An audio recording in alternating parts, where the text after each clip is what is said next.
Good evening everyone.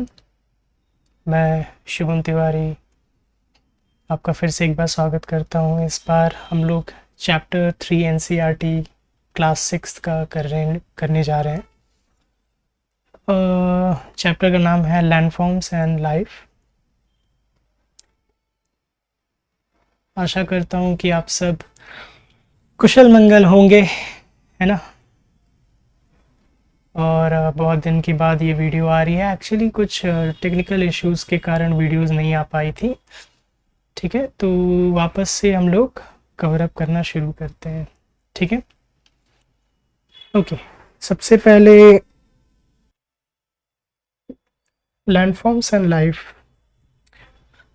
Landforms क्या होता है? एनी वन गेसेस कि what is actually the landform? देखो, सपोज ये एक लैंड है, ठीक है। ये आप हो, ठीक है। जब भी आप अगर कहीं दूर देखते हो, आप अगर कहीं दूर देख रहे हो, फार साइटनेस बोलते हैं उसी से, मतलब दूर देखते हो आप, आसपास का इन्वायरमेंट देखते हो, तो what actually you see some trees, ठीक है। दिखता है ना। कहीं अगर दूर और देखोगे तो कहीं तुम्हें पहाड़ भी दिखेगा, दिखेगा। हो सकता है वहां से नदी भी बहती हुई दिखेगी। जरूरी नहीं है कि आप जो देखे सीधा, तो आप एकदम सीधा देखे तो आपको पूरा ओवर होराइजन दिखे। ऊपर नीचे होता है। There might be some gradient places, बोलते हैं ना कि हाँ थोड़ा चढ़ाई हो सकता है, कहीं थोड़ा गड्ढा हो सकता है। Anything could be possible. तो बेसिकली आप जब नज़र घुमाते हो, तो आप घुमाते हैं तो देखते हैं कि आपको पहाड़ दिख रहा है, कहीं थोड़ा ऊंचा दिखा, कहीं नीचा दिखा। आप देख सकते हो वो चीज़, है ना। तो व्हाट एक्चुअली दीज आर, ये हो गया माउंटेन।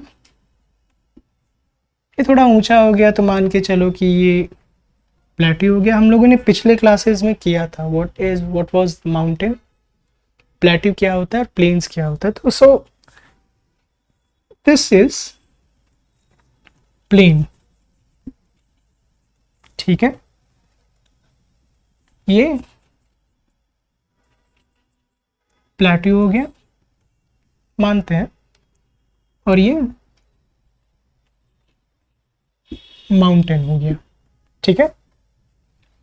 व्हाट बेसिकली वी सी, हम लोग अपना नज़र घुमाए, हम लोग प्लेट्यू देखे, हम लोग माउंटेन देखे, ट्रीज, ठीक है, चलो कोई बात नहीं। इधर नज़र घुमाने के बाद हम लोग क्या देखते हैं? हम लोग हो सकता है तो समुद्र देखें, सी, ठीक है। But what we see is a water body. इधर घूमे तो हम लोग को प्लेटू दिखा, माउंटेन दिखा। दूर में कहीं देख रहे हैं तो हिमालय दिखता है। आप लोगों ने कभी गौर किया होगा कि जो लोग जैसे हिली एरियाज में रहते हैं, लेकिन हिली एरिया से कुछ दूरी पे रहते हैं, मुश्किल से 50 किलोमीटर दूर के आसपास, तो वो लोग पहाड़ों को देख सकते हैं, है ना। उनके लिए एक लगेगा कि हाँ ये समतल है, this is plain, that where the person is actually standing and seeing. और उसको कुछ दूर दिखेगा कि इतना बड़ा माउंटेन है, माउंटेन सीरीज दिखेगा, दिखेगा, बिल्कुल दिखेगा, ठीक है। तो इसमें हम लोग इसका डेफिनेशन क्या लिखेंगे? हम लोग what will write the definition? Elevation दिखा, एलिवेशन हमें दिख रहा है ना। एलिवेशन क्या होता है सर, बता देता हूँ। पहले डेफिनेशन पे आते हैं हम लोग, ठीक है। If you want you can take a screenshot of it.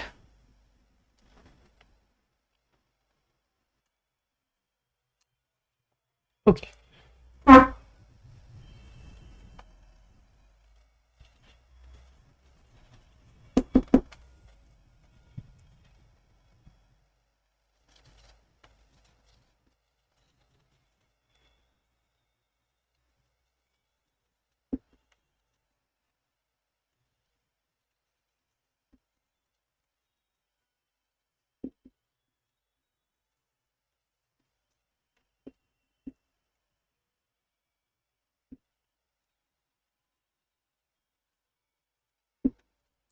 Okay, इसका डेफिनेशन में हम लोग लिख सकते हैं कि व्हाट इज लैंडफॉर्म।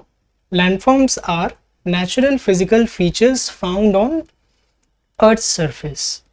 जैसे अभी अभी बताया कि ये आप थे, ठीक है, ये आप लैंड देख रहे हो, इधर में आप वाटर बॉडी देखें, इधर में थोड़ा सा ग्रेडियंट पे आए तो आपको थोड़ा एक एलिवेशन दिखा, ठीक है, फिर इधर में ऐसे ऐसे ऐसे आके फिर आपको माउंटेन्स दिखे।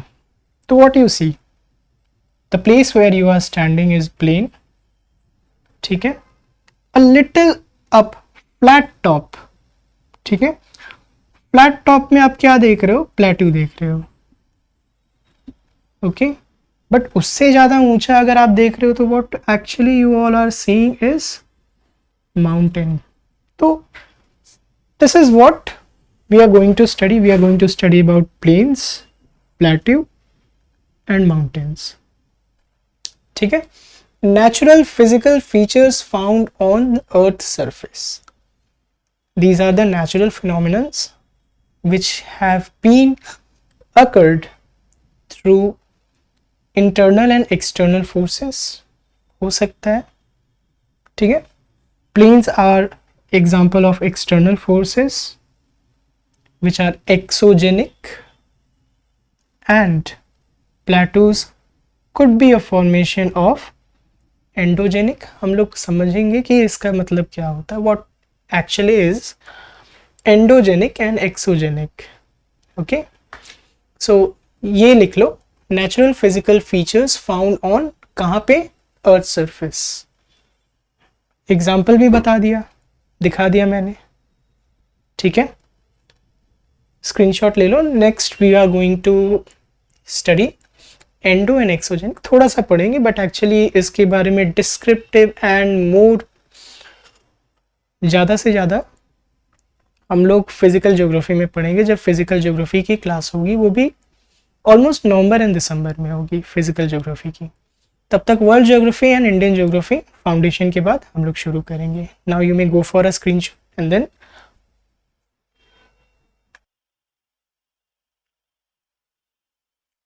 ओके। नाउ हम लोग एंडोजेनिक एंड एक्सोजेनिक फोर्सेस के बारे में पढ़ेंगे। इसके बारे में ज़्यादा कुछ नहीं पढ़ना है, सिर्फ आप मोटा मोटा रूप से समझ लीजिए, ठीक है।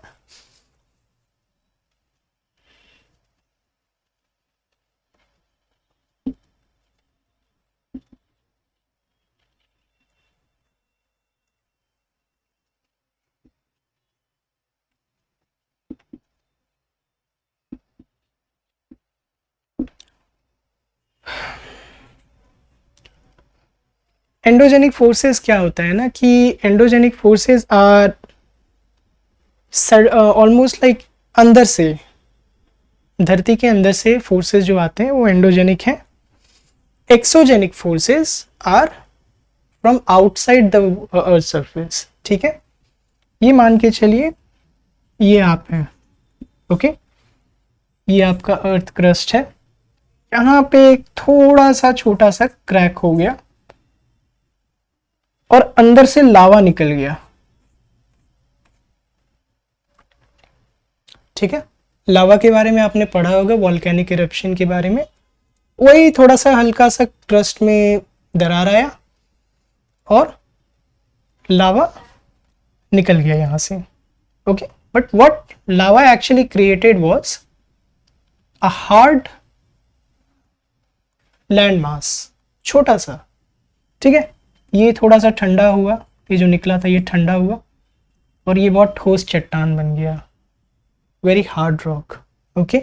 तो अब क्या हो गया, व्हाट यू सी, इससे पहले आप क्या देख सकते थे, इससे पहले आप देख सकते थे कि ये पूरा का पूरा प्लेन है, लेकिन जैसे ही अंदर से कुछ लावा निकला, लावा ठंडा पड़ा और वहाँ पे एक लैंडफॉर्म बन गया, तो वो थोड़ा सा हल्का एलिवेशन में आ गया, ऊंचा हो गया। अब आप यहाँ पे खड़े होके आप कुछ और दूर देख सकते हो, है ना, होता है ना। तो व्हाट यू अंडरस्टैंड, नीचे से फोर्स जब लगा तो व्हाट, जब अंदर से अर्थ के अंदर से जब फोर्स लगा और बाहर में, बाहर की सतह पे जब हलचल हुआ, when an internal force was applied and impacted the external region of the earth's surface is called endogenic. ठीक है, एक्सोजेनिक में क्या हो गया, आप यहाँ पे पहाड़ देख रहे हो, ये लैंड है, यहाँ से मान के चलो कि एक रिवर निकल रहा है, ये ग्लेशियर है, यहाँ से पानी वार्म हो रहा है, तो एक ग्लेशियर जब गर्म हो रहा है तो वाटर फॉर्म हो रहा है, वाटर फॉर्म होते एक रिवर फॉर्म हुआ, तो यहाँ से आया यहाँ यहाँ यहाँ यहाँ ऐसे ऐसे आते गया और ये यहाँ पे गिर रहा है एक लेक में।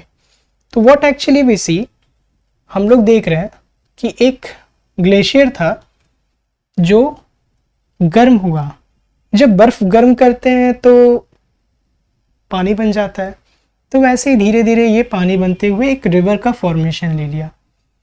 अब क्या हो रहा है कि यहां से इतनी दूर में जब गिर रहा है पानी, when the water falls from a steep, तो अब क्या होता है, वो हम लोग पूछते हैं ना कि सर स्टीप क्या होता है, एक लंबा ये स्टीप होता है, जो एक ही बार पानी आया सीधा यहाँ पे गिर गया, तो यहाँ पे भी वैसे ही फॉर्मेशन हो रहा है। जैसे ही स्टीप फॉर्मिंग हुआ, स्टीप से पानी निकलता है, वैसे के वैसे ही आप पानी जो है वो यहाँ पे आके गिरता है, तो जैसे यहाँ पे आके गिरता है तो फोर्स से ये जो एरिया है वहाँ थोड़ा गड्ढा हो जाता है, ठीक है। जब यहाँ गड्ढा हो जाता है तो what actually it does it, यहाँ पे जो गड्ढा होने का कारण है, यहाँ पे जो सॉइल था या वॉट एवर वी से, तो वो एरोड हो जाता है, ठीक है। जैसे यहाँ पे एरोजन शुरू होता है, यहाँ पे छोटे छोटे सेडिमेंट्स यहाँ बह के चले जाते हैं और यहाँ पानी में अपने सेडिमेंट्स छोड़ देते हैं। तो क्या था, what was earlier it was like this, एकदम सीधा था, बट उसके बाद क्या हुआ, पानी गिरते गिरते वो ड्रॉप हो गया, ऐसा फॉर्मेशन हो गया, है ना। इतना दूर जो मिट्टी था, वो मिट्टी क्या हुआ, एरोड हो गया, सॉइल इरोजन, जिसे हम लोगों ने पढ़ा था सॉइल इरोजन, ठीक है। What actually is happening is कि यहाँ पे एक्सटर्नल फोर्सेस अप्लाई हो रहे हैं, क्योंकि ये अंदर से नहीं हो रहे, ये अर्थ के सरफेस के बाहर से हो रहे हैं, that's what is external forces. इसीलिए एंडोजेनिक मतलब एक्सटर्नल फोर्स, ठीक है, और एंडोजेनिक मतलब इंटरनल फोर्स, ठीक है। पानी गिरा, फोर्स से गिरा, सॉइल इरोजन हुआ, जो सेडिमेंट्स है वो सेडिमेंट्स आके कहाँ गिरते हैं, लेक में, जहाँ पानी इकट्ठा हो रहा है। ये सारे सेडिमेंट्स आके कहाँ गिरे, लेक में। हो सकता है कि शायद आने वाले टाइम में ये पूरा का पूरा ऐसे हो जाए, तो यहाँ पे भी कुछ फॉर्मेशन हो जाए, हो सकता है, देयर कुड बी पॉसिबल। समझ आया, इतना ही समझना है अभी। Endogenic, exogenic. एंडोजेनिक मतलब क्या, इंटरनल फोर्सेस, एक्सोजेनिक मतलब क्या, एक्सटर्नल फोर्सेस। एंडोजेनिक में कैसे हो रहा है आपने बताया, हम लोगों ने समझा इस चीज को, हाउ इट फॉर्म्ड। एक्सोजेनिक में क्या होता है, we all got to know. अब यहाँ पे देखेंगे कि व्हाट एक्चुअली इन एंडोजेनिक फोर्सेस में आते हैं। एंडोजेनिक फोर्सेस में क्या आ गया, अर्थक्वेक आ गया, ठीक है। एनीथिंग एल्स यहाँ पे भी बताया था हम लोगों ने, बताओ।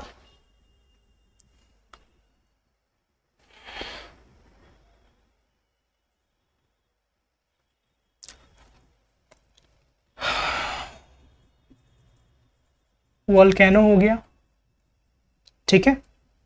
और कुछ याद आ रहा है, एनीथिंग एल्स।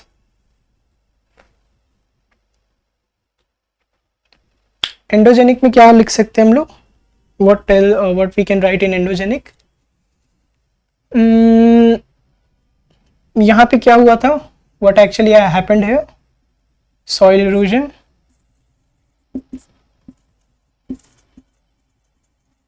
ठीक है, तो यहाँ पे लिख सकते हैं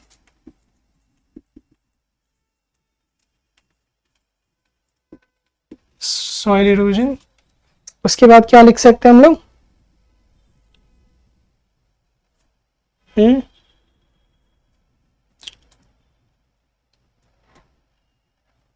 सॉइल इरोजन है, उसके बाद क्या लिख सकते हैं, एनीवन?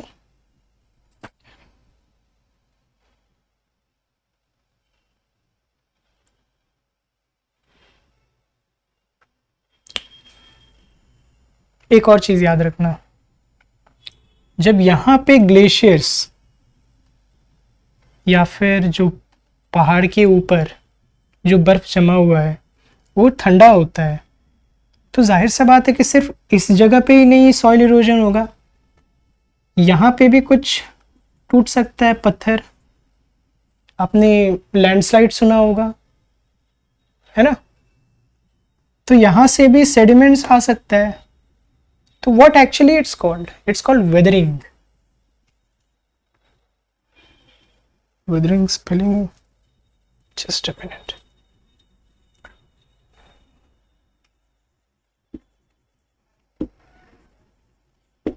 वेदरिंग, ठीक है। अब सर वेदरिंग क्या होता है, हम लोग सब धीरे धीरे करेंगे, पहले ये समझ लो कि एंडोजेनिक और एक्सोजेनिक में फ़र्क क्या है। एंडोजेनिक अंदर से आता है, एक्सोजेनिक बाहर से आता है, ठीक है। गो for a screenshot.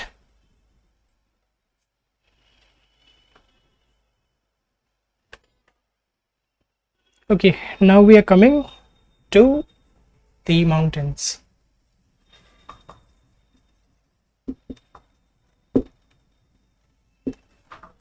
Mountain is one of the most major landform of the earth surface, ठीक है। ये ज़्यादातर एंडोजेनिक फोर्सेस से तैयार होते हैं, ठीक है। एंडोजेनिक जैसे प्लेट टेक्टोनिक्स हो गया, प्लेट टेक्टोनिक्स में भी कन्वर्जेंट डाइवर्जेंट ये सब होते हैं, but make sure we are going to study these things in physical geography later. अभी क्या करना, अभी एक्चुअली मेरे हम लोग के साथ अलग अलग टाइप के स्टूडेंट्स बैठे हुए हैं, कुछ कॉम्पिटिटिव एग्ज़ाम की तैयारी में भी बैठे हुए हैं, यहाँ पे क्लास 6 के भी बैठे हैं, ग्रेजुएट्स भी हैं, पोस्ट ग्रेजुएट्स भी बैठे हुए हैं यहाँ पे। तो हम लोग धीरे धीरे अकॉर्डिंगली हम लोग आगे बढ़ते हैं, okay. What is a mountain, definition क्या लिखेंगे हम लोग, माउंटेन क्या होता है। अभी अभी हम लोगों ने बोला इतना बड़ा सा एक पर्वत बनाया हम लोगों ने, तो सबसे पहले उसका एक पॉइंट लिख देते हैं,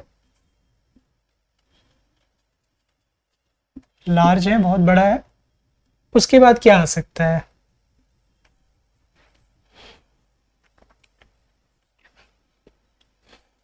हम लोगों ने डेफिनेशन में क्या पढ़ा, what we have studied in definition,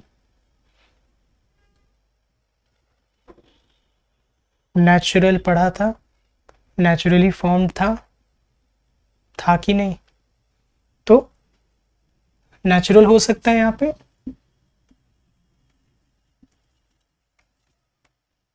उसके बाद हम लोग क्या लिख सकते हैं, what else we can right,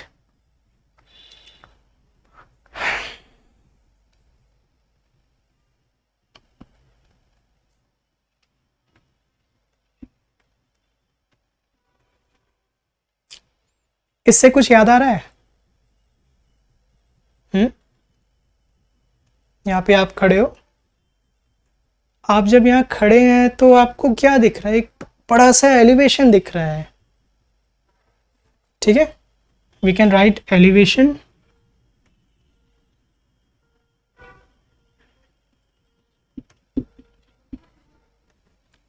ठीक है, वी कैन राइट एलिवेशन।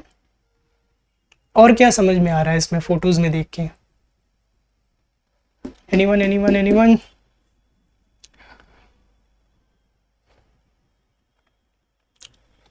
ठीक है, काम करते हैं, इन तीनों पे ही हम लोग एक डेफिनेशन बनाते हैं। Okay, large natural elevation, mountains तो यही खत्म हो गया। इसका एक डेफिनेशन लिख लेते हैं हम लोग। A large natural elevation, a large natural elevation कहाँ पे, लैंडफॉर्म्स कहाँ पे था, on earth, a large natural elevation, a large natural elevation on earth surface। एकदम छोटा डेफिनेशन, शॉर्ट में। कहाँ पे है भाई, ये बहुत बड़ा है, विशाल है, हिमालयस देख रहे हो। सिर्फ हिमालयस के अलावा भी बहुत सारे माउंटेन सीरीज हैं, एल्प्स हो गया, एंडीज हो गया, रॉकीज हो गया, हिमालय हो गया अपना। तो भाई ये तो बहुत बड़ा है, बहुत ज़्यादा है, नेचुरली फॉर्म्ड है, प्लेट टेक्टोनिक एंडोजेनिक फैक्टर्स हैं इसको। देखो हमेशा एक्सोजेनिक फैक्टर्स जो रहेंगे हमेशा ज़्यादातर से ज़्यादा कॉज करते हैं आपका वेदरिंग करेंगे, सॉइल इरोजन करेंगे। वेदरिंग मतलब एक सतह है, उसको धीरे धीरे हवा से या पानी से वो खत्म हो रहा है। ठीक है, जैसे आप कभी देखे होंगे कि घर में नल है आपका, ठीक है, सीमेंट का बनाया हुआ है, कहीं आप लोगों ने देखे होंगे कि हैंड पंप्स होते हैं, नल है, तो जहां पानी हमेशा गिरते रहता है वहां आप लोग देखे होंगे कि ये पहले एक लैंड रहे, पहले एक सरफेस रहेगा, उसके बाद धीरे धीरे वो गड्ढा होते जाता है। तो ये हो गया आपका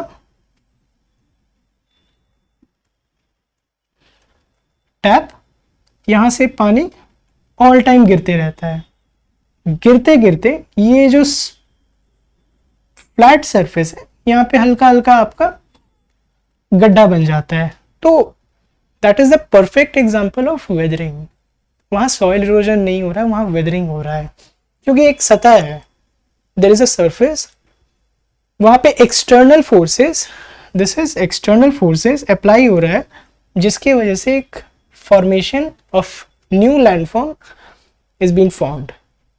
ठीक है, समझ आया?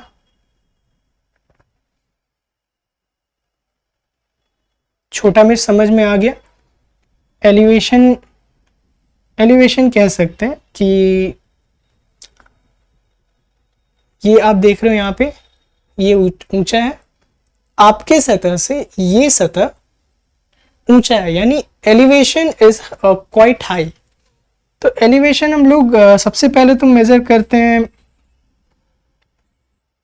मीन सी लेवल से, हम लोग मेजर करते हैं कि आपका ये पॉइंट मीन सी लेवल से कितना ऊपर है, ये पॉइंट मीन सी लेवल से कितना ऊपर है।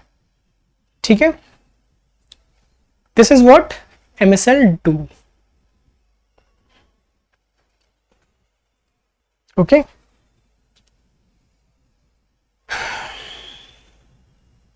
मान के चलो दिस पॉइंट इज MSL, यहां से इतना दूर देयर इज लाइक 1 मीटर, तो the place where you are standing is 1 meter above sea level। ठीक है, ये मान के चलो माउंट एवरेस्ट है। माउंट एवरेस्ट का ऊंचाई कितना है? तो बोले सर 8848 मीटर। ठीक है, तो ये 8848 मीटर कहाँ है?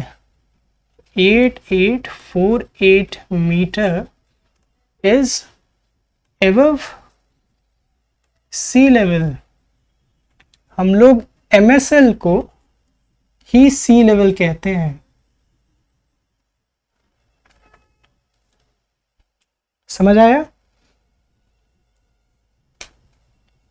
MSL को ही हम लोग सी लेवल कहते हैं। What is MSL? It's mean sea, जिसे हम लोग दूसरे नाम हम लोग बेस लाइन भी कहते हैं, क्योंकि एग्जाम में MSL जब आए तो there are hardly, it's not hardly, there are lot many chances that कि बेस लाइन करके भी आपका क्वेश्चन आ सकता है। So don't get confuse between MSL, sea level, दोनों एक ही है, MSL एंड बेस लाइन। समझ आया? वैसे एक छोटा सा कहानी बताता हूँ, कहानी नहीं, एक फैक्ट बताता हूँ कि अक्सर लोग ये कहते हैं कि पहाड़ों पे जिंदगी अच्छा लगता है। किसी महान भाव ने बोला कि पहाड़ तब तक ही अच्छा लगता है जब तक आप गाड़ी में बैठे हैं, गाड़ी से उतरते ही आपको चलना पड़ता है, तो दैट इज वो एक अलग जहर है। हमें पहाड़ बड़े अच्छे लगते हैं, पहाड़ों पे घूमना, मसूरी हो गया, शिमला हो गया, ऊटी हो गया, कुछ लोग तो लोनावाला भी बोल देंगे, है ना, कि what actually happened in Lonavala, है ना। तो माउंटेन्स की लाइफ कैसी होती है भाई? देखो, पहले तो माउंटेन्स का जो कंडीशन ही होता है वही बड़ा खतरनाक होता है, ठीक है। तो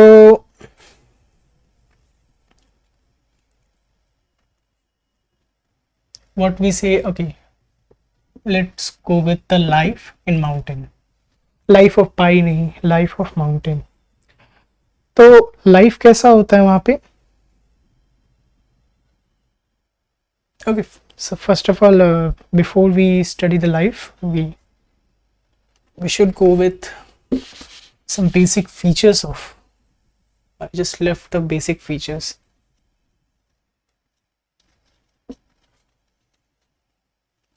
फीचर्स में क्या आ जाएंगे? माउंटेन्स के फीचर्स क्या है? अभी हम लोगों ने बताया कि ये एक माउंटेन बनाया हम लोगों ने, याद है हम लोगों ने एक ग्लेशियर पिघलाया था यहाँ पे एक बर्फ था, उसे पिघलाया और यहाँ से पूरा एक रिवर बनाया। उसमें हम लोगों ने क्या देखा? What we have seen was a steep slope. ये जो स्लोप है, जैसे बोलते हैं ना, जो लोग वैष्णो देवी गए हैं, ठीक है, जो लोग वैष्णो देवी गए हैं, वैष्णो देवी जब जाने के क्रम में वैष्णो देवी तक चढ़ाई ठीक ठाक है, बट जब भैरव बाबा का चढ़ाई करते हैं तो बोलते हैं ना कि खड़ा चढ़ाई है बहुत। ये ऐसे ये है, मान के चलो this is the surface, Vaishno Devi का चढ़ाई ऐसे है, बट भैरव बाबा का चढ़ाई ऐसे है। फर्क पता चला? ये और स्टीप होते जा रहा है। माउंट एवरेस्ट का चढ़ाई ऐसे है, स्टीप स्लोप। ये जो स्लोप है वो स्टीप है, खड़ा चढ़ाई है। समझ आया? तो सबसे पहले तो हम लोग इसका एक उदाहरण फीचर्स दे देते हैं। स्टीप स्लोप है। उसके बाद हम लोगों ने क्या देखा माउंटेन के बारे में? बेस है, ओके, बेस पे हम लोग ध्यान देते हैं। अब मान के चलो हम लोग अगर हिमालयस बना रहे हैं, ठीक है,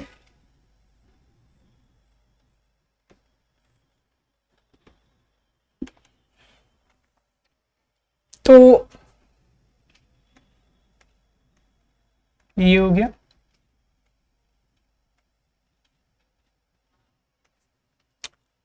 ये हम लोगों ने टेथीज हिमालयस बनाया, जिसमें लद्दाख, झास्कर आ गया। तो व्हाट एक्चुअली इज, ये इतना से इतना दूर, लेट्स सी, इतना से इतना दूर एक माउंटेन सीरीज है, ठीक है, फैला हुआ है काफी, बेस बड़ा होगा, बेस अगर हो सकता है तो लाइक काफी चौड़ा बेस है जिसे हम लोग ब्रॉड बेस कह सकते हैं।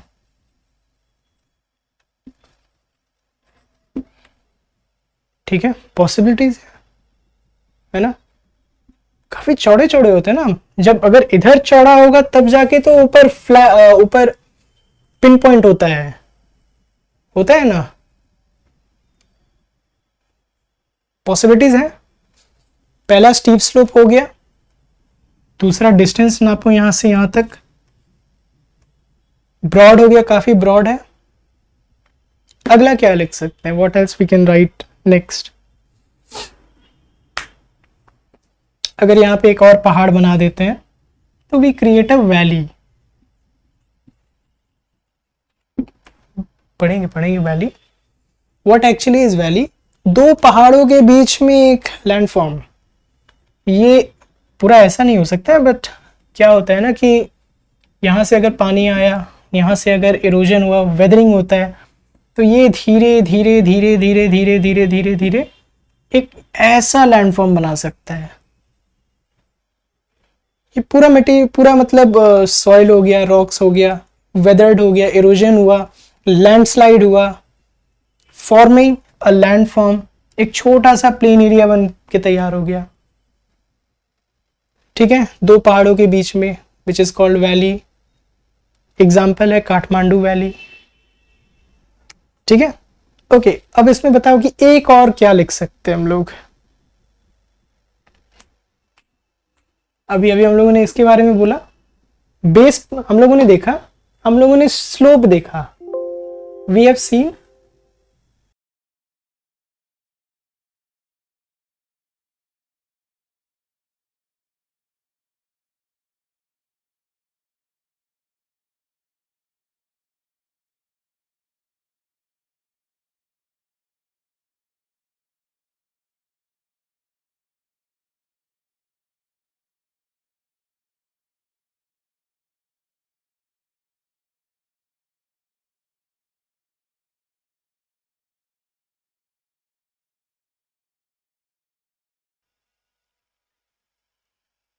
Okay, now we are going for the features.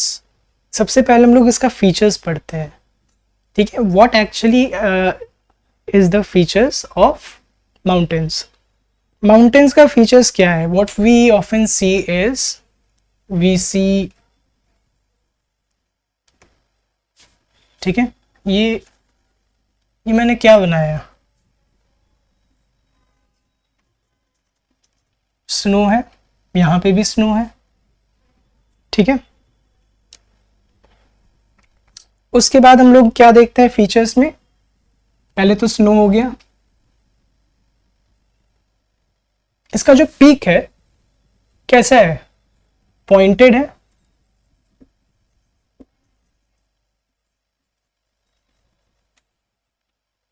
ठीक है, द पिक इज पॉइंटेड, और जो बेस है वो कैसा है, बताओ।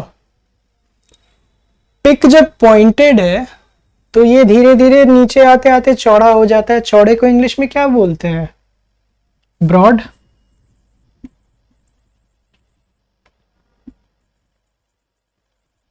Broad base. ठीक है, we got snow, we got pointed peak, we got broad base. हमें तीन चीज मिला हमें फीचर्स के बारे में माउंटेन्स का। ठीक है, what else we can write. जब हम लोगों ने ऊपर किया, ब्रॉड बेस किया, हम लोगों ने अभी अभी देखा कि स्लोप कैसा है, तो हम लोग स्लोप देखते हैं। ये स्लोप है,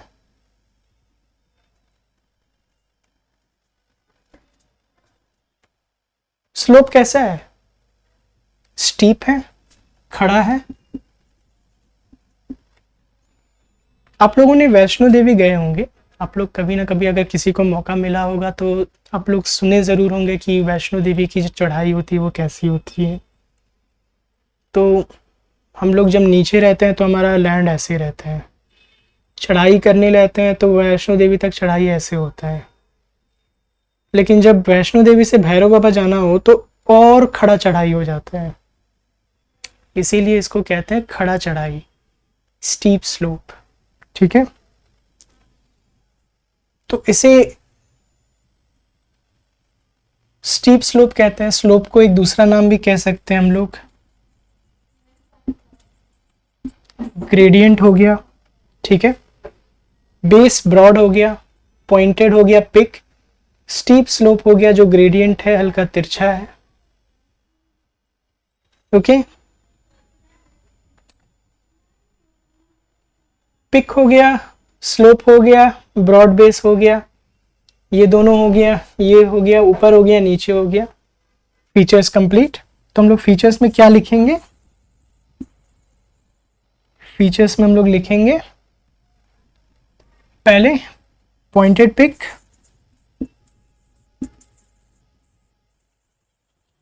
पॉइंटेड पिक, उसके बाद ब्रॉड बेस,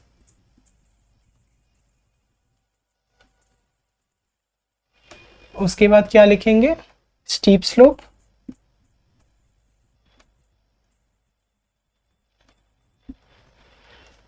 ठीक है।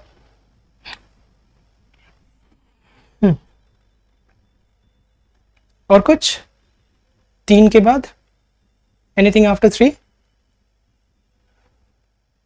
ब्रॉड बेस हो गया, पॉइंटेड पिक, स्टीप स्लोप, ये हो गया 3 फीचर्स।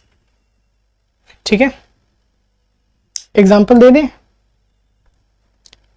पॉइंटेड पिक में, स्टीप स्लोप में एग्जांपल हो जाएगा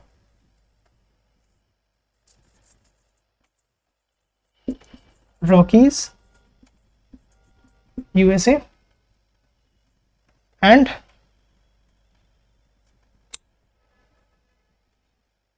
एग्जांपल हो गया। ठीक है, features pointed peak, broad base, steep slope, ये माउंटेन, ये लैंडफॉर्म का, ये माउंटेन लैंडफॉर्म का फीचर्स हो गया। अब इसके बाद हम लोग फीचर्स के बाद what we generally see is the climate. ठीक है, तो क्लाइमेट में हम लोग क्या देखते हैं? What actually we see in climate is, हम लोग अक्सर बोलते हैं ना कि गर्मी की छुट्टियां हैं, चलो पहाड़ों पे चलते हैं। पहाड़ों पे क्यों जाते हैं? बिकॉज वहाँ टेम्परेचर कम रहता है। तो वी सी क्लाइमेट। ठीक है, क्लाइमेट में हम लोग क्या देखें बताओ? What else we can write in climate? अगर ये स्नो है तो यहाँ पे स्नोफॉल कर देते हैं, स्नोफॉल होता है, तो एक यहाँ पे आ गया snowfall. What else we can write more? Snowfall किस वजह से है?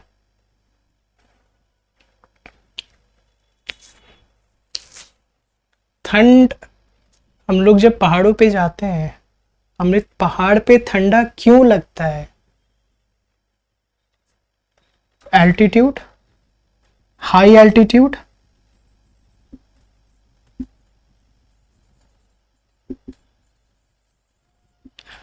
High altitude. ओके, ये पिक है यहां से यहां तक, मान के चलो माउंटेन, माउंट एवरेस्ट है, तो माउंट एवरेस्ट का what is the height of Mount Everest is 8848 meters from mean sea level. Mean sea level से माने 8,900 किलोमीटर ऊपर है। तो भाई 8,000 के आसपास है तो भाई ठंडा रहेगा ही रहेगा। हम लोगों ने साइंस में भी पढ़ा, ज्योग्राफी में भी पढ़ा कि जैसे जैसे हम लोग ऊपर जाएंगे, ठीक है, टेम्परेचर घटता है, जिसे हम लोग लैप्स रेट कहते हैं। ओके,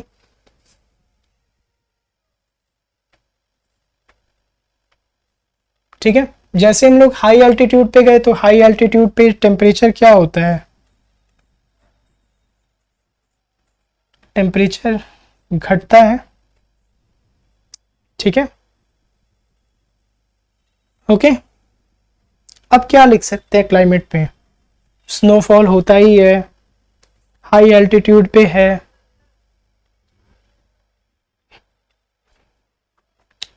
इस जगह पे टेम्परेचर कूल रहेगा, यहां आते आते कोल्ड शुरू हो जाएगा, हो सकता है ना, ठीक है, यहाँ पे कूल हो गया, यहाँ पे कोल्ड हो गया, क्यों, cool we can tolerate, but cold temperature हमें टॉलरेट करना मुश्किल हो जाता है, तो दैट इज वाई इसे हम लोग कूल एंड कोल्ड में कंपेयर करते हैं कि कोल्ड सबसे ज़्यादा ठंडा, कूल उससे ज़्यादा, उससे कम ठंडा, फिर हम लोग वार्म कहते हैं, हॉट कहते हैं, बोलते हैं ना कोल्ड, कूल, कोल्ड, कोल्डेस्ट, ठीक है। ये हो गया, हम लोगों ने देखा क्लाइमेट। अब हम लोग क्या देखते हैं, हम लोग एक चीज देखते हैं कि vegetation, what is vegetation, vegetation मतलब क्या होता है ना कि आपका वहां पे जो पेड़ पौधे हैं वो कैसे कैसे होते हैं। हम लोगों ने देखा कि अगर मान के चलो आप डेजर्ट में हो, you are in desert, what you see, this is the land, this is the cactus, ठीक है। कैक्टस में हम लोग अक्सर जानते हैं कि जो जड़ होता है, जो रूट्स होता है, काफी दूर दूर और लंबा होता है, possible, yes of course it is possible, जो जड़ होते हैं वो काफी लंबे रहते हैं, दूर दूर तक होता है, नीचे नीचे तक होता है, गहरा होता है, ठीक है, कम पानी में भी सरवाइव कर लेता है, क्योंकि उसका बनावट ही ऐसा है, क्योंकि आप डेजर्ट में आप you can not expect water everywhere, okay. What else we see next is, एक एग्जाम्पल देता हूं, ठीक है। एग्जाम्पल में ये है कि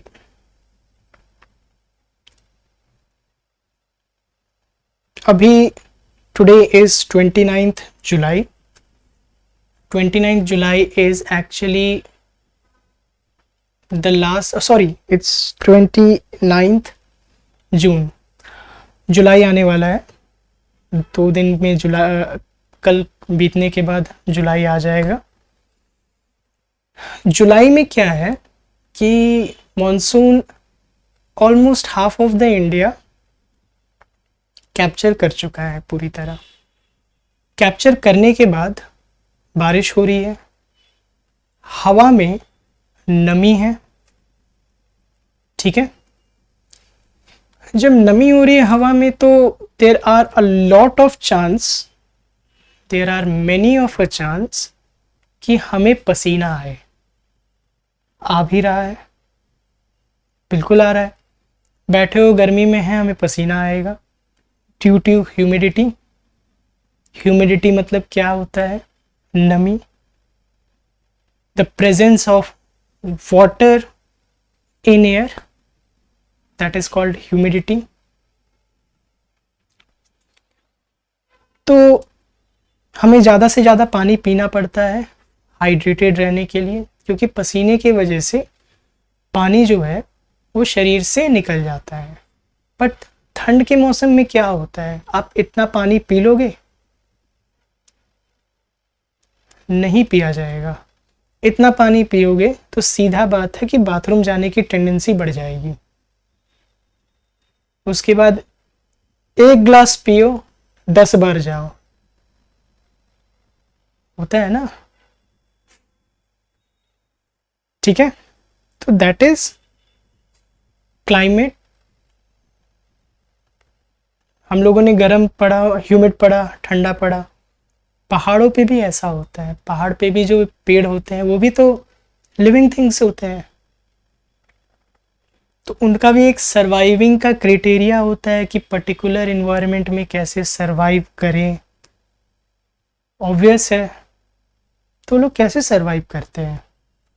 वो लोग सर्वाइव ऐसे ही कर पाते हैं क्योंकि ज़्यादा ठंडा हुआ तो हाँ कम पानी में भी चल जाएगा, ज़्यादा गर्म होता है, बरसात जहाँ ज़्यादा होता है, इक्वेटर पे बहुत बारिश होता है ब्राज़ील एरिया में। ब्राज़ील में क्यों बारिश होता है? वहाँ की जो फॉरेस्ट है, पेड़ है, काफ़ी हिस्ट पुष्ट है, पगड़ा जैसा है सब। क्यों? क्योंकि उनके पास पेड़ को स्ट्रॉन्ग बनने के लिए दो चीज़ चाहिए, एक तो हीट, वार्म वेदर या hot weather, plus surplus water. ये दोनों मिलेगा तो आप अमेज़न के फॉरेस्ट ले लीजिए, वहाँ के पेड़ काटने में आपका कुल्हाड़ी टूट जाएगा। ओके, सो हम लोग पहाड़ों पे जब जाते हैं तो वी ऑफन सी कि जैसे जैसे हम लोग ऊपर जाते हैं हमारा एक पेड़ दिखता होगा जिसे हम लोग कॉनिफर्स कहते हैं। हम लोगों ने पढ़ा भी है कि व्हाट आर कॉनिफर्स। क्लास 4 में जो बच्चे हैं वो पढ़े होंगे, और अभी जो मेरे साथ ग्रेजुएशन वाले हैं उन्हें तो मुझे उम्मीद है कि बेसिक चीज़ तो पता होनी ही चाहिए कि व्हाट आर कॉनिफर्स और ये कहाँ पे होते हैं। एटलीस्ट ये तो पता होना चाहिए, बेसिक इंग्लिश पता होनी चाहिए, बेसिक वोकैबलरी पता होना चाहिए, at least for the graduation and post graduation people, students I am talking about. तो आप कॉनिफर्स देख रहे हैं, तो two these actually are conifer. Pine है, वी कैन, तो हमारा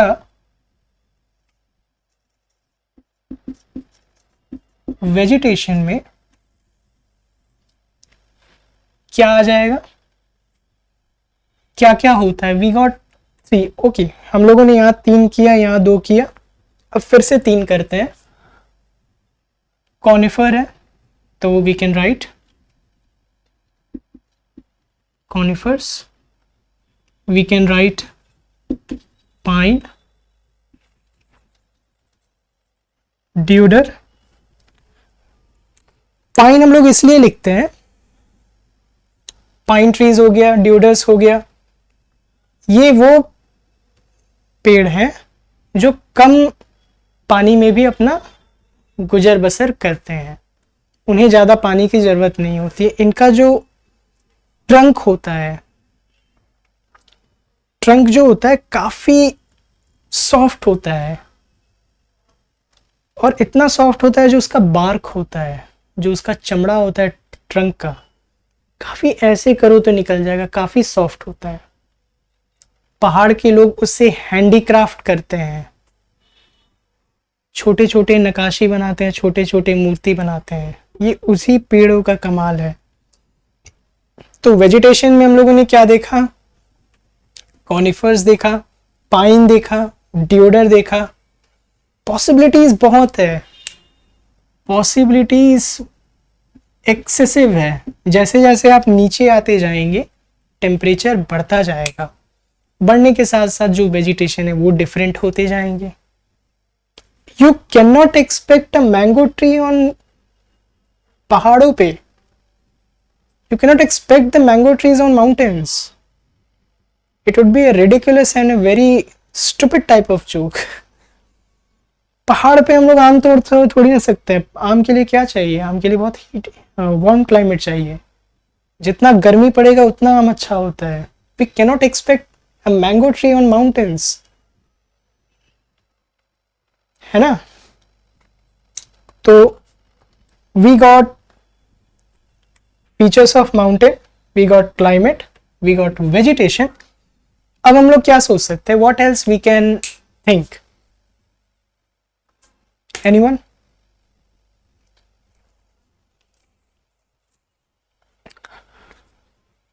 ओके, एक छोटा सा टर्मिनोलॉजी देख लेते हैं। टर्मिनोलॉजी ये होना चाहिए कि कोई टर्मिनोलॉजी नहीं, मुझ पे एक एहसान करना कि मुझ पे कोई एहसान ना करना। पहाड़ों की ज़िंदगी है भैया, पहाड़ में दूर से जो पहाड़ इतना खुशनुमा, इतना अच्छा दिखता है, वो जब पहाड़ों पे जाओगे तो ही पता चलता है कि वो पहाड़ कितना मुश्किलों से भरा हुआ है। ठीक है, जो लाइफ होता है पहाड़ का, that is actually very harsh. Harsh क्यों होता है? कोल्ड टेम्परेचर होता है, there is a very cold temperature. Cold temperature में सरवाइव करना बहुत मुश्किल है। हमारे जो आर्मी है, बीएसएफ लोग हैं, वो -50 डिग्री में सरवाइव कर रहे हैं, -51 degree. Hats off to them. कैसे सरवाइव करते हैं? If you go and watch, there are lot many videos in YouTube.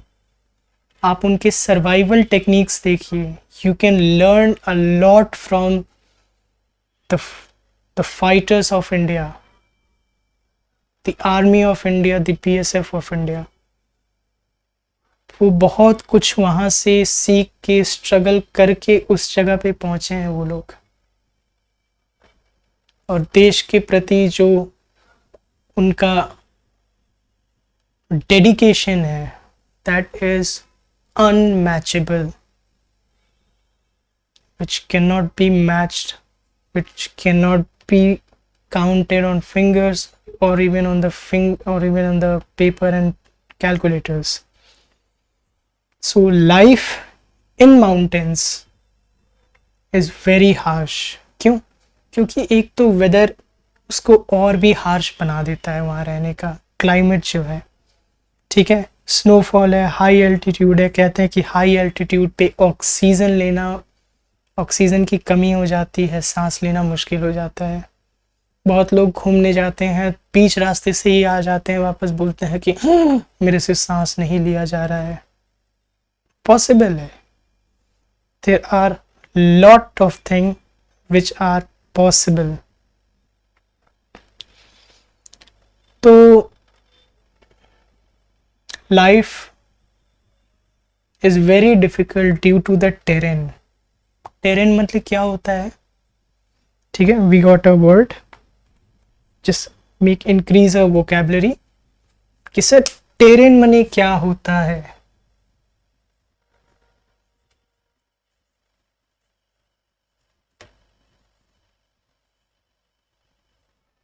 terrain मने steep slope होता है।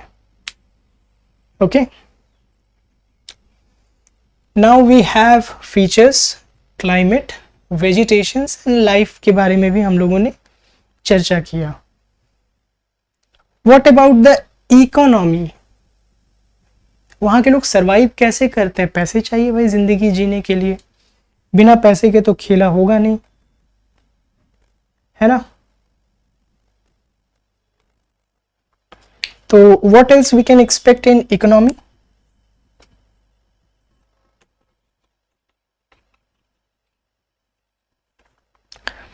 इकोनॉमी में हम लोग क्या क्या एक्सपेक्ट कर सकते हैं? What else we can expect in economy? Economy में हम लोग ये सोच सकते हैं कि वो लोग अपना रोजगार कैसे चलाते हैं। तो वो लोग, आप लोगों को देखा होगा कि जब भी आप पहाड़ों पे जाते हैं, there are lots of home stay, hotels, रहने के लिए व्यवस्था बनाई जाती है ताकि टूरिज्म बढ़े। इकोनॉमी पहाड़ों का सबसे ज़्यादा मेंटेन क्या कौन करता है? टूरिज्म करता है।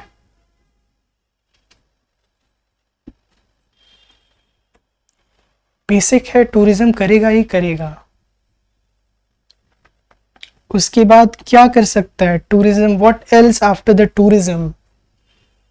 छोटे छोटे एग्रीकल्चर। भाई अगर आप रहते हो, आप जस्ट थिंक अबाउट इट, कि यू आर हेयर, ये एक ज़मीन है, इट्स अ प्लेन, यहाँ से एक रास्ता गया ऐसे ऐसे ऐसे ऐसे जाके यहाँ पे एक छोटा सा शहर है, ठीक है। This the population is only 100, और यहाँ पे प्लेन्स पे पॉपुलेशन क्या है 1 लाख। पॉसिबल है? प्लेन्स है भाई, प्लेन्स में पॉपुलेशन बहुत ज़्यादा हो सकते हैं। यहाँ से फिर हम लोग ट्रेवल करते हैं, we travel with the means of transportation, truck से या फिर कोई भी चीज़ से अगर हम लोग सामान भेजें तो we send the materials, raw materials, goods and services with road transport to this place. समझ आया? Making it a most challenging stuff. What else we can write over here? Tourism के बाद एग्रीकल्चर लिख सकते हैं।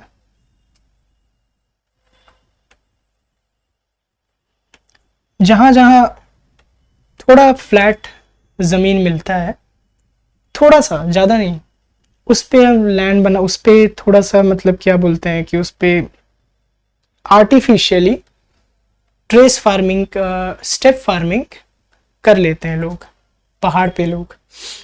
तो ट्रेस फार्मिंग की वजह से एक चीज़ होता है कि हर बार नीचे से कुछ लाने का ज़रूरत नहीं है, अवेलेबल है आपका सामने से।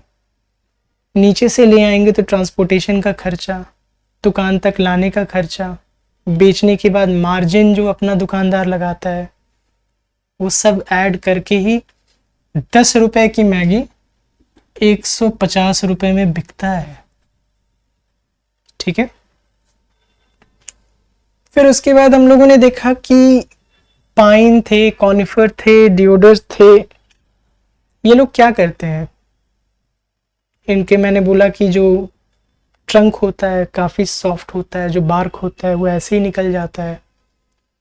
उस लकड़ी इतना सॉफ्ट होता है कि उस लकड़ी से नक्काशी बहुत अच्छे कर सकते हैं। तो we can go for some handicraft, लिख सकते हैं, बिल्कुल लिख सकते हैं। ठंड पड़ती है भाई, एल्टीट्यूड है, हायर एल्टीट्यूड है। हायर एल्टीट्यूड पे क्या होता है, ठंड रहता है, वुलन क्लॉथ चाहिए। तो भेड़ बकरी पालते हैं, तो पशुपालन जिसे कहते हैं ना, एनिमल हस्बेंड्री, गाय रखे, गाय से दूध निकाले।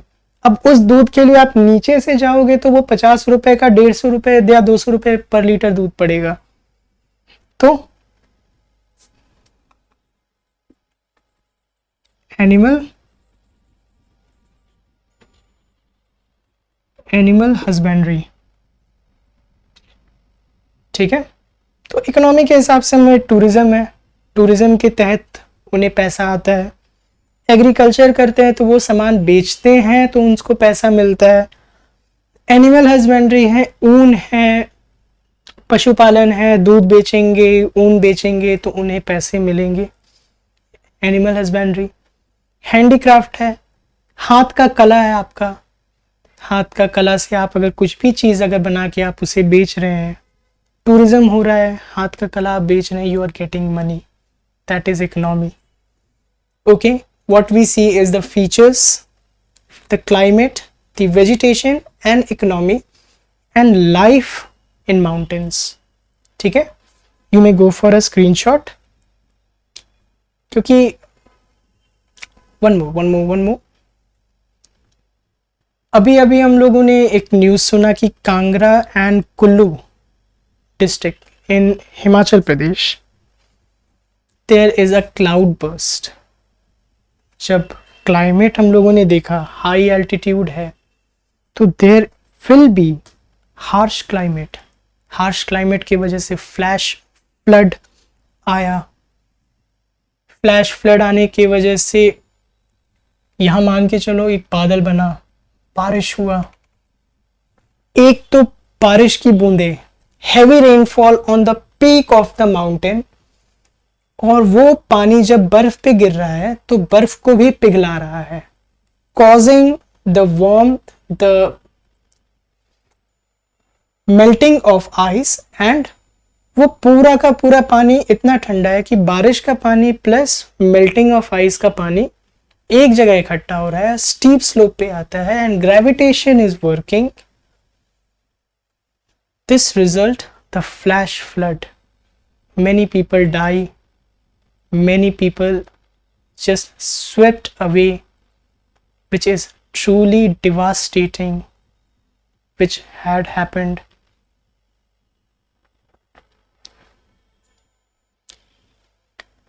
Okay, you may go for the screenshot. ठीक है.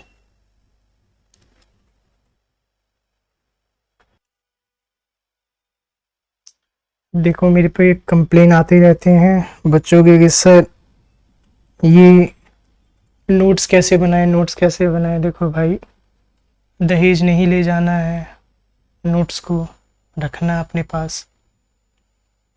ये जो मैं बनाता हूँ, बोलते हैं कि सर ये पूरा पेपर गंदा हो जाए, एक ही में बना रहा हूँ ताकि एक पेज में ही आपका सारा आ जाए. You don't need other page, यहाँ से पलटे फिर इधर पलट रहे हैं, हाँ ये बाकी का इधर लिखा हुआ नहीं, एक ही पेज में सारा बना दिया, पॉइंट्स भी बता दिया. करना कुछ नहीं है. ये पढ़ने के बाद, ये क्लास देखने के बाद आराम से बैठो, एक रीडिंग मारो बुक का, सब कुछ समझ में आ जाएगा. फैक्ट्स देखो, उसमें फैक्ट्स में क्या दिया हुआ है, सब कुछ समझ में आ जाएगा. Everything is crystal clear. ठीक है. Now we are coming to plateau.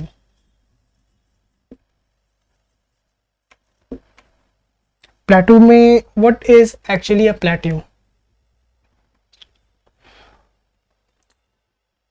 Plateau क्या है? प्लेट्यू मानते हैं एलिवेटेड है, ठीक है, एलिवेटेड है, ये भी एलिवेटेड है, बट ज़्यादा नहीं है, not much. What else we can go for it, go with it. इसका जो टॉप होता है वो फ्लैट होता है, माउंटेन की तरह नहीं होता है, फ्लैट टॉप. यानी ये ऐसे,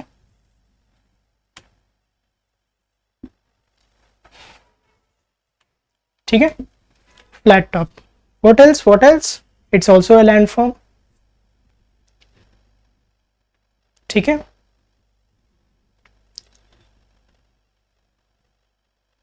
anything else?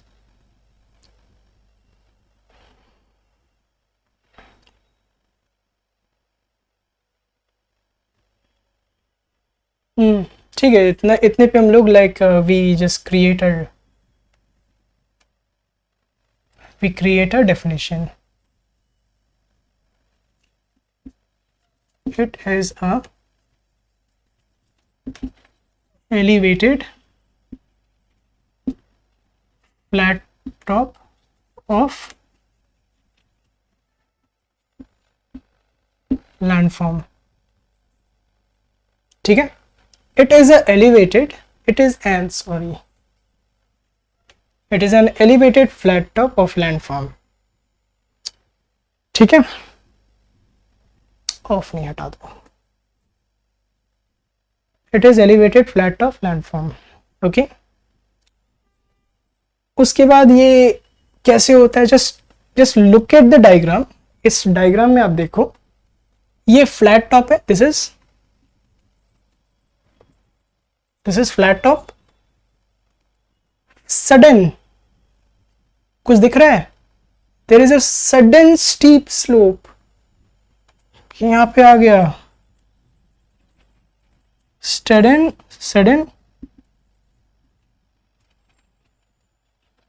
Sudden steep slope. उसके बाद व्हाट एल्स वी सी, उसके बाद क्या दिखता है, एल्टीट्यूड दिखता है, दिख रहा है ना एल्टीट्यूड.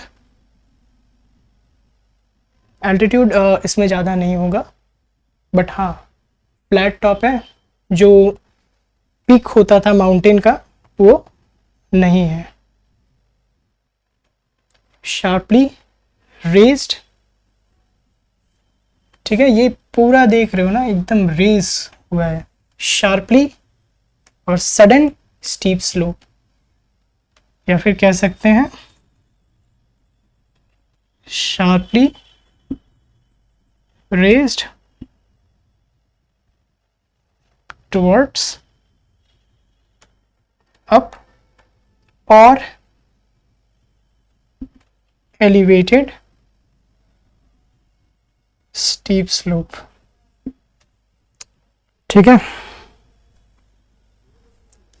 हो सकता है, बिल्कुल है। तो एग्जाम्पल्स क्या रहते हैं ज्यादातर, what we can give examples, example हो गया हमारा इंडिया में डेक्कन प्लेट्यू, एंड जो रांची उची है जहाँ पे वो होगा छोटा नागपुर, ठीक है। What else we see in this, हम लोग इसमें क्या देखते हैं। प्लेटो बहुत आसान है, प्लेटो में ज़्यादा कुछ नहीं करना है। प्लेटो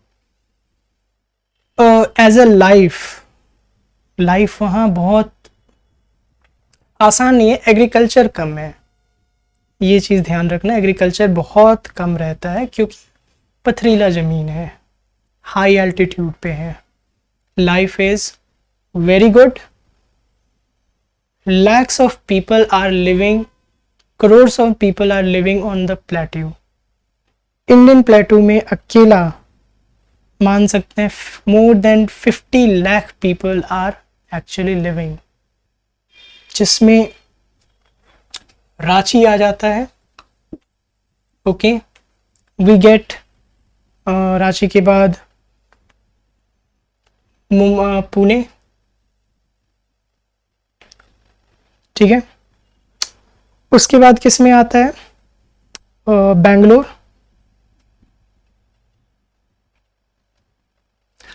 रांची किस में आ जाता है, रांची छोटा नागपुर में आता है। Peninsular plateau, we will be studying this in Indian geography, what is a peninsular plateau.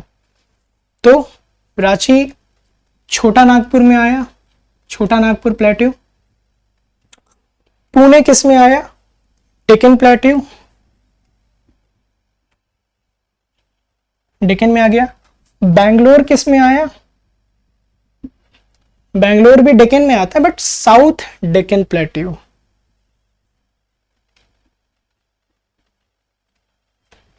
अब ये तीन ऐसे शहर है जो मतलब काफी नामी शहर है, ठीक है। तीनों शहर में आपको पता है कि जिंदगी कैसी होती है, what is life in these cities. Bangalore is silicon city of India, Pune, Ranchi, Chota Nagpur Ranchi, Deccan plateau Pune, Bangalore south Deccan plateau, ठीक है, समझ आया।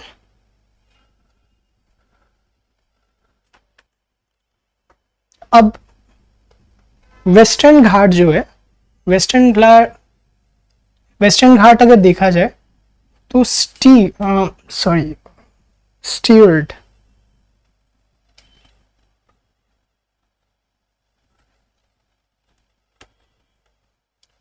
तो एक्चुअली इट्स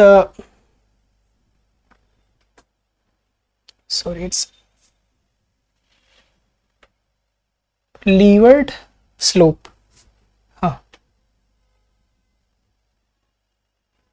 डेक्कन प्लेट्यू जो वेस्टर्न घाट है, it's actually levered slope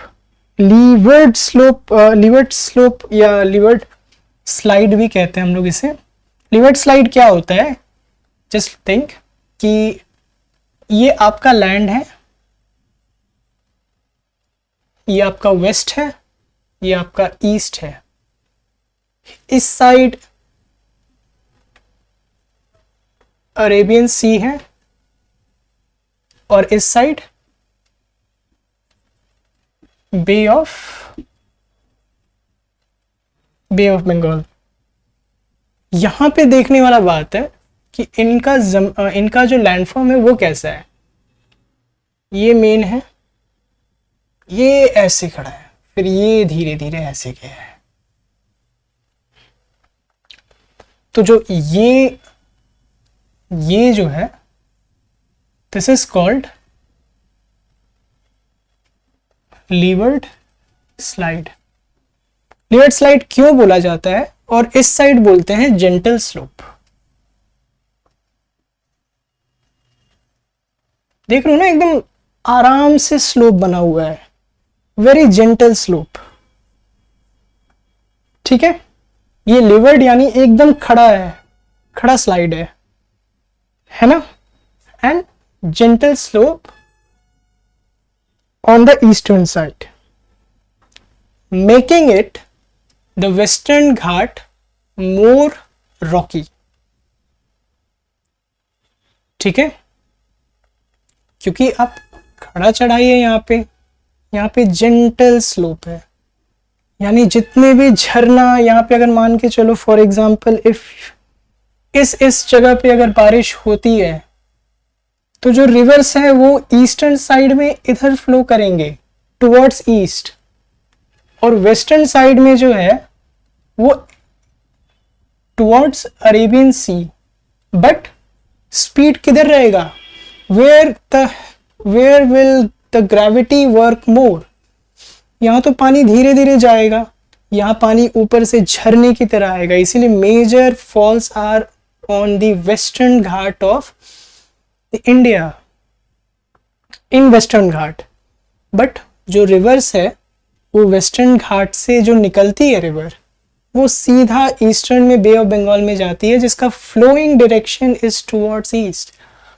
but majority of river flow towards east, but few of him flows towards west in Arabian sea. क्यों? Due to leeward slide, gravity इतना काम कर रहा है, पूरा पानी का बहाव बहुत तेज होगा। वंस अ रेन, मॉनसून में काफी अच्छा दिखता है western Ghat, lots of Rocky plateau and what do you से स्लाइड्स एंड स्लोप्स, है ना, काफी हरा भरा दिखता है। भोर घाट हो गया, there are many thing. And हम लोगों ने सुना होगा कि तिब्बत का प्लेट्यू वर्ल्ड्स का रूफ टॉप में गिना जाता है, तिब्बत का प्लेट्यू। वी ऑफन स्टडी कि जो तिब्बत का प्लेट्यू है रूफ टॉप है। क्या है? रूफ टॉप है।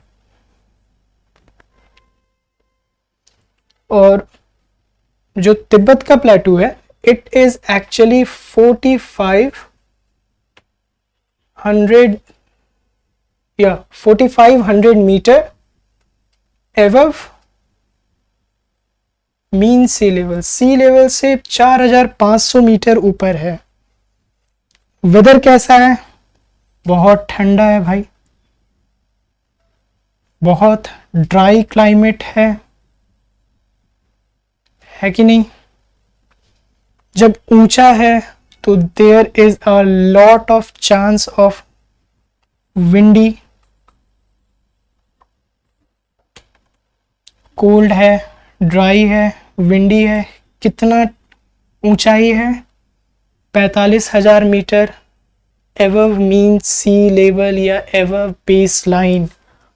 कोल्ड है वेदर, बहुत ड्राई क्लाइमेट है, विंडी क्लाइमेट विंडी वेदर रहता है, हमेशा हवा चलती ही रहती है।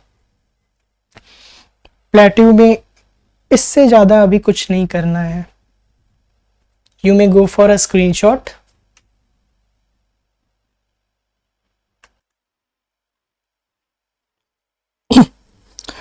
ओके, अब हम लोग आते हैं प्लेन्स पे। What is a plain? देखो, प्लेन क्या होता है ना कि before we learn about plain, majority of the people who are seeing my video are from great plains of India. Punjab से लेके बंगाल तक, ऑलमोस्ट कुछ हिस्सा असम तक, या फिर और अरुणाचल प्रदेश। ठीक है, majority of the people are seeing from plains of India. Hindi बोल रहा हूँ, हिंदी में तो ऑलमोस्ट सब समझ ही जाते हैं। ठीक है तो जब मैंने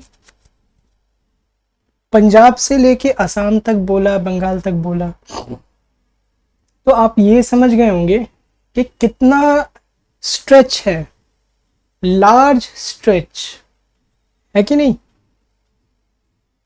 तो प्लेन्स क्या बोल सकते हैं इसको,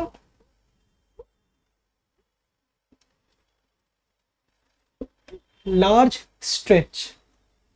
उसके बाद क्या आ जाता है, फ्लैट होता है ना। उसके बाद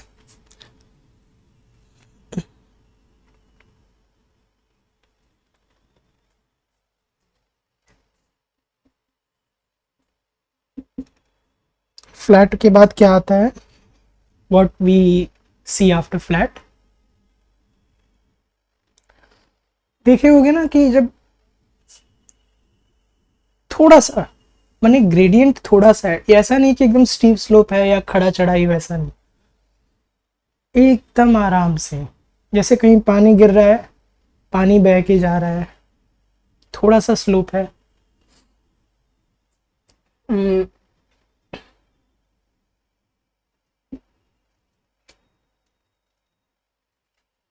जेंटल स्लोप हो गया। और सी लेवल के पास है ना, तो नियर MSL या फिर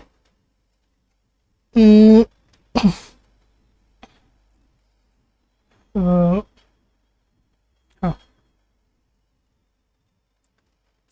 सर है,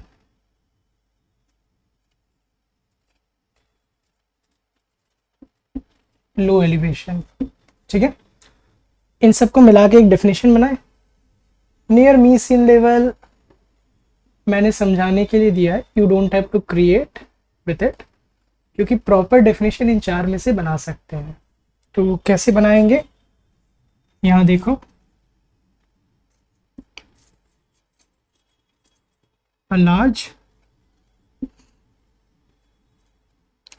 large stretch of flat land with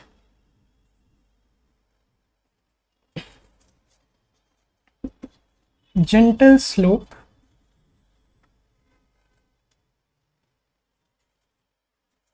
and low elevation।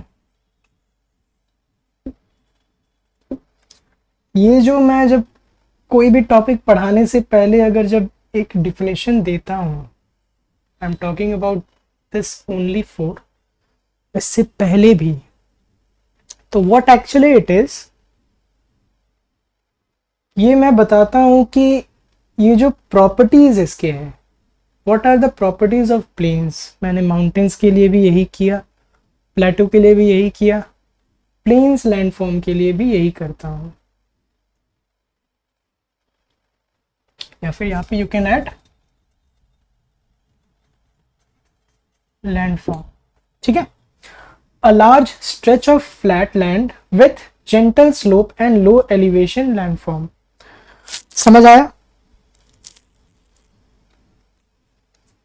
ये मोस्टली जब प्लेन फॉर्म होता है तो मोस्टली फॉर्म होता है कैरीड सेडिमेंट्स,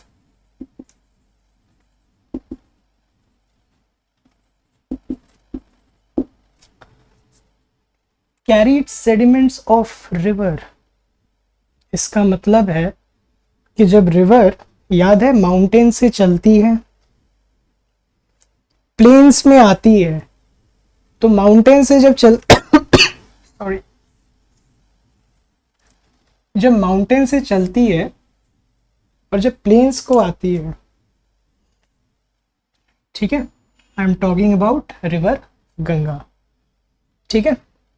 मान के चलो यहां से रिवर शुरू हुई, यहाँ पे बहुत फोर्स के साथ यहाँ पे आ रही है, यहाँ से कुछ एरिया से सॉइल इरोजन होता है, इरोजन होने के बाद वेदरिंग, यहाँ से वेदरिंग होता है, यहाँ पे क्या हुआ, वेदरिंग हो गया, यहाँ पे क्या हुआ, सॉइल इरोजन हुआ, यहाँ से फिर कैरी होते हुए बे ऑफ बंगाल में गिरी।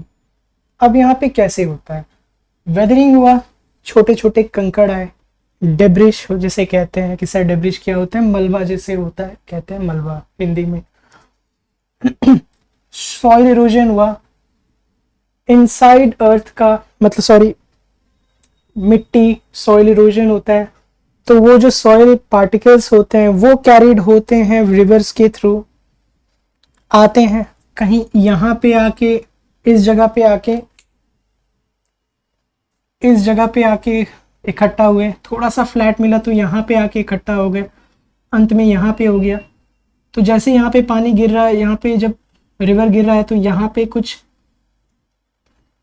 सेडिमेंट्स इकट्ठा हो गए, है ना, तो making the bay of Bengal a bit less depth, कम गहरा हो गया, जहाँ पे बोलते हैं कि अगर जब कम गहरा रहता है तो बड़े बड़े शिप आना मुश्किल हो जाता है, जब गहरा रहेगा तभी तो शिप आएगा।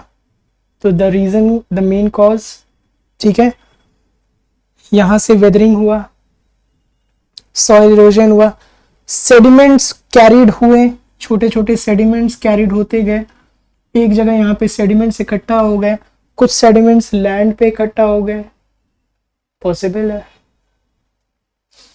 और majority of the sediments getting into the sea, Bay of Bengal, ठीक है। But what actually happens is, इसी सेडिमेंट्स के एक के ऊपर एक लेयर बनते बनते डेल्टा फॉर्म होते हैं, तो हम लोग फिजिकल ज्योग्राफी में करेंगे, बट इंडियन ज्योग्राफी में we will study about the delta of Bengal या फिर the great delta of river Ganga, ठीक है। तो now you can see how the plains are formed, sediments आए, sediments इकट्ठा हुए, millions of years, हो सकता है कि शायद यहाँ पे भी कुछ लैंड होगा, यहाँ से पानी फोर्स करते करते इस लैंड, इस जो ग्रेडियंट है, इसको भी लैंडफॉर्म को तोड़ के, इरोड करके, वेदरिंग करके इसको पूरी तरह ये प्लेन कर दिया, है ना, पॉसिबल है ना, there could be anything possible. जब पानी का मैंने बताया कि जब आप नल से आप चलाते हो,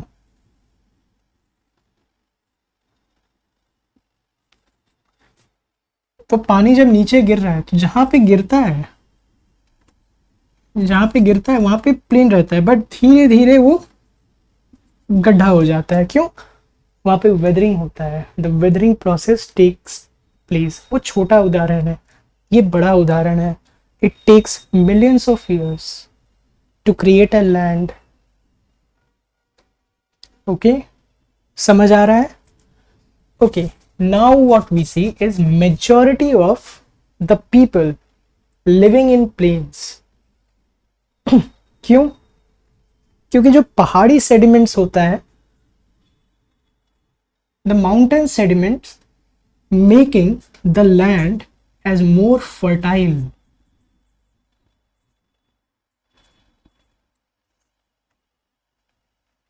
फर्टाइल कर देता है, क्यों, क्योंकि जो सेडिमेंट्स आ रहे हैं वो पहाड़ों से आ रहे हैं, एंड एक जगह के जो सेडिमेंट्स हैं वो अलग जगह जाके इकट्ठा हो जाते हैं, यहाँ के सेडिमेंट्स यहाँ इकट्ठा हो गए, मेकिंग इट मोर फर्टाइल। जब मिक्सचर होता है सॉइल का, then the fertility rate of a soil gets increases, तो फर्टाइल हो गया, और क्या हो गया, फेवरेबल एग्रीकल्चर हो गया। सबसे ज्यादा एग्रीकल्चर कहाँ होता है, प्लेन्स में होता है कि नहीं, ठीक है। व्हाट एल्स, यहाँ पे बड़े बड़े शहर है, big cities, big cities are in big cities are in plains, plains में ही बड़े बड़े शहर है। और क्या क्या आ जाएगा, ट्रांसपोर्ट बहुत आसान है ना, transportation it is quite very easy, ठीक है। लेकिन एक चीज बहुत प्रॉब्लमेटिक होती है कि फ्लड का चांसेस प्लेन्स में ज्यादा है, माउंटेन्स में और प्लेटूज में कम है। माउंटेन्स में फ्लैश फ्लड का चांसेस ज्यादा है, बादल फटने का, बट प्लेन्स में फ्लड का चांसेस बढ़ जाता है, स्पेशली बिहार में, असम में, ओके। एंड प्लेन्स का एक सबसे ज्यादा जो क्या बोलते हैं, जो डीमेरिट है, that is over population, okay. समुद्र के पास, वाटर बॉडीज के पास जितने भी शहर हैं, those are the coastal plains. Coastal plains in this sense से देख लिए कि तमिलनाडु कन्याकुमारी से लेके सीधा बंगाल तक, सुंदरबन तक, गंगा सागर तक, these are the coastal plains of India. Western Ghat के कुछ पार्ट, ठीक है, वहां तो एकदम स्टीप स्लोप है कि नहीं, ओके। तो प्लेन्स में क्या क्या आ जाते हैं, प्लेन्स में ज्यादातर मेजॉरिटी ऑफ जो स्टेट्स है वो यूपी आ गया, उत्तर प्रदेश, बिहार एंड हरियाणा, और क्या हो सकता है,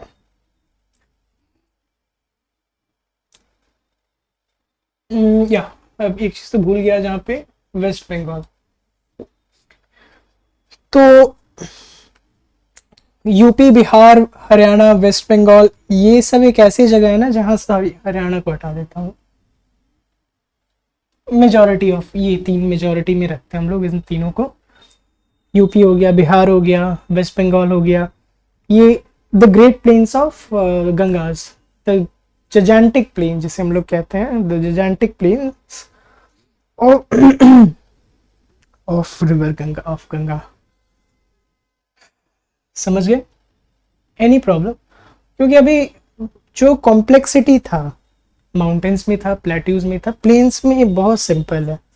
बट अगर जब हम लोग इंडिया के बारे में पढ़ेंगे इंडियन ज्योग्राफी में, तो we will be studying about mountains, how Himalaya got created, how plateau formed, how plains formed, and most probably the great plains of India, which is the gigantic plain of Gangas, ठीक है, any problem, okay, you may take the screenshot, okay। lastly ऐसे ये video खत्म हो चुका है, but lastly we are going to make a forward thing, understanding की जो माउंटेन्स बुक में दिए हुए हैं वो एक्चुअली कहाँ कहाँ है, ठीक है। We will be listing up. तो सबसे पहले हम लोग वर्ल्ड मैप बनाते हैं, ओके। मोटे मोटे रूप में वर्ल्ड मैप तैयार करते हैं हम लोग, okay.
Okay,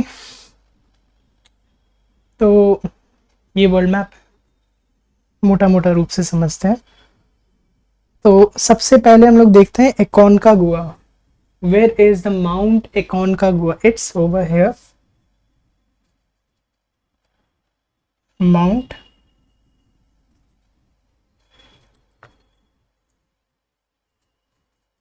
एकोनका, mount Aconcagua. Actually mount Aconcagua is in Argentina.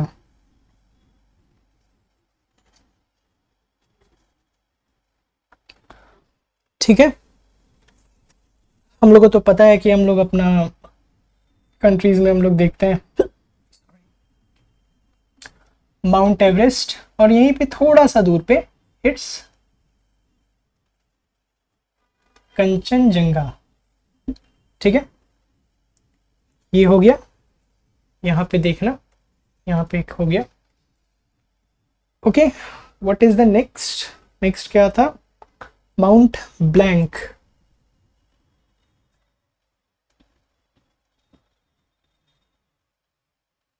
Mount blank जो कि यूरोप में है। ठीक है, फ्रांस और इटली के पास। ठीक है, France and sharing with Italy also. ठीक है, Mount Everest is in Nepal. Kanchenjunga हमारे इंडिया में है। ठीक है, और एक और है यहाँ पे, it's in Ernakulam. It's over here. It's Anamudi. Mount Anamudi, it's in Ernakulam. ठीक है, जो बुक में दिया हुआ है मैं उसे लोकेट करके आपको दिखा रहा हूँ। And then what is next? Mount Kilimanjaro. Mount Kilimanjaro यहाँ पे हो गया। ठीक है, माउंट किलीमंजारो। ठीक है, अब mount Kilimanjaro is in Tanzania in Africa. तो ये कहाँ पे हो गया? तंजानिया में। ठीक है, मैंने नाम भी बता दिया कि where it is. Actually mount Blanc is in France sharing with Italy. Mount Everest पूरी तरह नेपाल में है and some of like Kanchenjunga India. Mount Anamudi is in Ernakulam. और कुछ बचता है?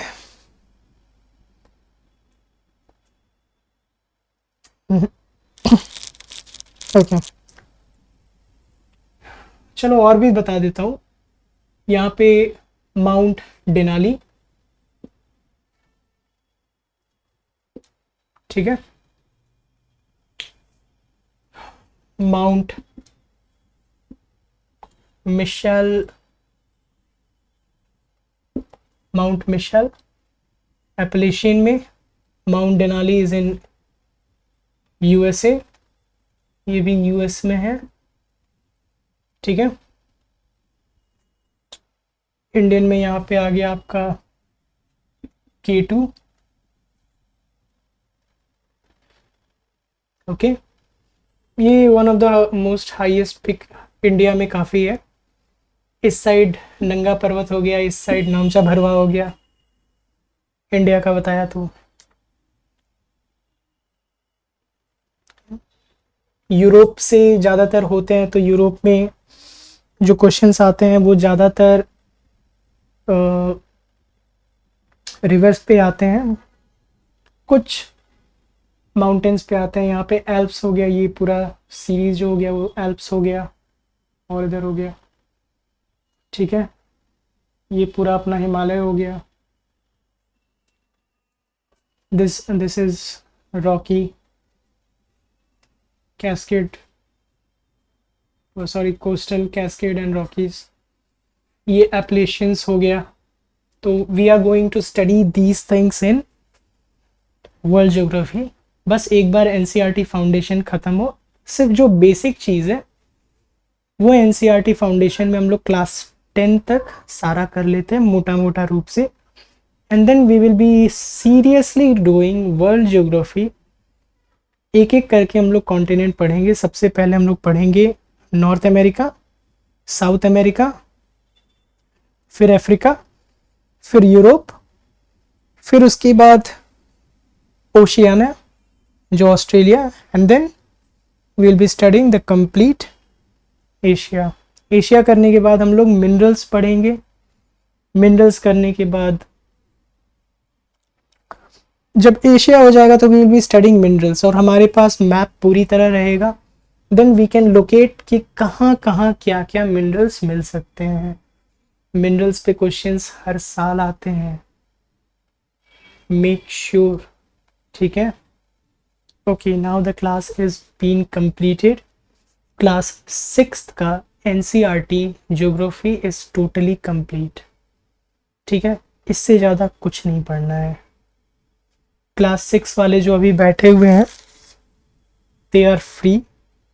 2 घंटे की तो ऑलमोस्ट क्लास हो ही चुकी है, क्योंकि बताना बहुत रहता है। You can write conceptual thing in their answer sheet as well. It's all about the knowledge, ठीक है। आप अपना यहाँ पे मैं कॉन्सेप्ट दिया, ये वर्ल्ड मैप का दिया, मैंने बता दिया कि कौन सा कहाँ पे किधर है, ठीक है। वर्ल्ड ज्योग्राफी पढ़ेंगे तो वहाँ पे हम लोग एटमॉस्फेयर, लिथोस्फेयर, बायोस्फेयर, हाइड्रोस्फेयर के बारे में पढ़ेंगे, एक एक कॉन्टिनेंट का। सबसे पहले कॉन्टिनेंट्स का इंट्रोडक्शन करेंगे कि कौन सा चीज़ किधर है। मेरे साथ रहोगे, करोगे आप लोग, ठीक है। फिर उसके बाद उसके लिथोस्फेयर के बारे में पढ़ेंगे कि कहाँ माउंटेन है, प्लेट्यूज है, प्लेन्स है। ये सारी चीज़ हम लोग उधर अप्लाई करेंगे। ये सब जो चीज़ हम लोगों ने पढ़ा आज, mountain, plains and plateau, these are the concept. ये वो ताले का चाबी है, ये चाबी है जिसे हम लोग वर्ल्ड ज्योग्राफी में लगा लगा के खोलेंगे, ठीक है। शुभम तिवारी है, signing off. Thank you so much, thank you so much for being patiently over here. मेरे साथ बने रहने के लिए बहुत बहुत शुक्रिया आप सभी का। आगे भी बने रहिए, एक से एक करके हम लोग मिशन यूपीएससी 2026 क्लियर करेंगे। मार्च तक सब कंप्लीट हो जाएगा, ओके। यूट्यूब पे वीडियोस आते रहेंगे, सीरियस जो स्टूडेंट वो आते रहिएगा, ठीक है। आपकी तैयारी यहीं से हो जाएगी। And for the one who are willing for geography optional भी मैं ही पढ़ाऊंगा, चाहिए तो that will be on a purchase basis, ठीक है। Thank you so much. And या वन मोर अनाउंसमेंट कि क्लास एनसीईआरटी तो ख़त्म हो चुका है क्लास 6 का।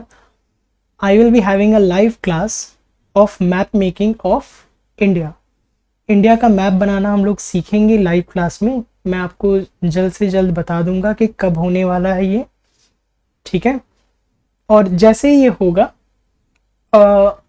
हम लोग मैप बनाना सीख जाएंगे, तो we will start with class 7th NCERT, जिसमें इंडिया का काफ़ी इंडिया का काफ़ी सारे मतलब लैंडफॉर्म्स के बारे में है, and agriculture, vegetations and all climatisation. तो मेजॉरिटी हम लोगों ने आज कर ही लिया है, बट अगली बार से हम लोग और आगे करेंगे। तो so please be updated, okay.